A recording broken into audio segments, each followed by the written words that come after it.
بسم اللہ والصلاة والسلام علی رسول اللہ وبعد. محترم بھائیو اور بہنوں، السلام علیکم ورحمۃ اللہ وبرکاتہ. اللہ کے فیصلے سے ہمیں اور آپ کو ہمیشہ راضی رہنا چاہیے. کیوں؟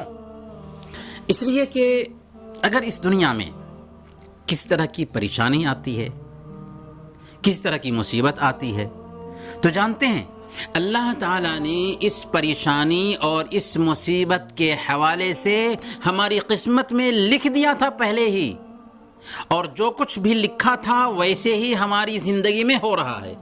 تو کیا ہم اللہ کے فیصلے سے راضی نہیں؟ کیا اللہ کا فیصلہ ہمارے فیصلے سے بہتر ہو سکتا ہے؟ قطعاً نہیں. دیکھیں اللہ فرماتا ہے قُلْ لَن يُصِيبَنَا إِلَّا مَا كَتَبَ اللَّهُ لَنَا هُوَ مَوْلَانَا وَعَلَى اللَّهِ فَلْيَتَوَكَّلِ الْمُؤْمِنُونَ. آپ کہہ دیجئے کہ ہمیں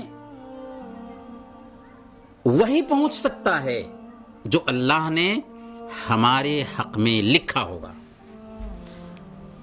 اور وہ کوئی چیز ایسی نہیں لاحق ہو سکتی ہے جو اللہ نے ہمارے حق میں نہیں لکھا ہوگا.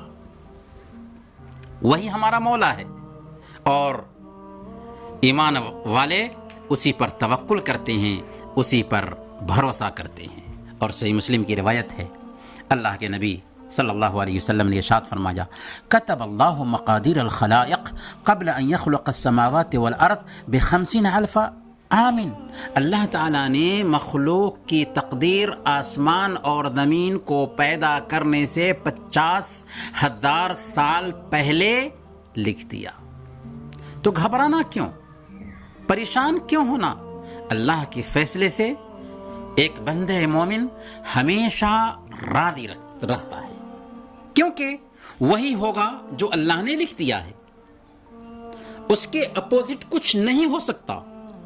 اللہ کے نبی صلی اللہ علیہ وسلم نے حضرت ابن عباس رضی اللہ تعالیٰ عنہ کو یہی نصیحت کی تھی جب کہ وہ ایک مرتبہ آپ کی سواری پر سوار تھے. کیا کہا تھا؟ یاد رکھو، اگر دنیا کی پوری طاقت بھی تجھے فائدہ پہنچانے کے لیے اکٹھا ہو جاتی ہے تو اتنا ہی فائدہ پہنچا پائے گی جتنا اللہ نے تیری قسمت میں لکھ دیا ہوگا، اور اگر دنیا کی پوری طاقت بھی تجھے نقصان پہنچانے کے لیے اکٹھا ہو جاتی ہے تو اتنا ہی نقصان پہنچا پائے گی جتنا اللہ نے تیری قسمت میں لکھ دیا ہوگا. بس اللہ نے جو فیصلہ کیا وہ ہو کر رہنے والا ہے. اس لیے اللہ کے فیصلے سے ایک بندے مومن کو ہمیشہ راضی رہنا چاہیے. ایک مومن کی یہی پہچان ہے. صحیح مسلم کی روایت کے مطابق اللہ کے نبی صلی اللہ علیہ وسلم فرماتے ہیں عجبا لامر المؤمن ان امرہ کلہ لہ خیر ان اصابته السراء شکر فکان خیر اللہ وان اصابته ضراء صبر فکان خیر اللہ. مومن کا معاملہ کیا ہی تعجب انگیز ہے. اگر اسے خوشی ملتی ہے تو اللہ کا شکر بجا لاتا ہے، اور یہ شکر کرنا بھی اس کے لیے بہتر ہوتا ہے. اور اگر غم لاحق ہوتا ہے تو وہ صبر کرتا ہے، اور یہ صبر بھی اس کے لیے بہتر ہوتا ہے. یہ بات نوٹ کر لیں کہ ہم نے جو فیصلہ کیا ہوا ہوتا ہے اپنی زندگی کے بارے میں، اور اللہ کا فیصلہ ہمارے فیصلے کے خلاف آتا ہے، تو ہمیں سر آنکھوں پر رکھنا چاہیے اللہ کے فیصلے کو.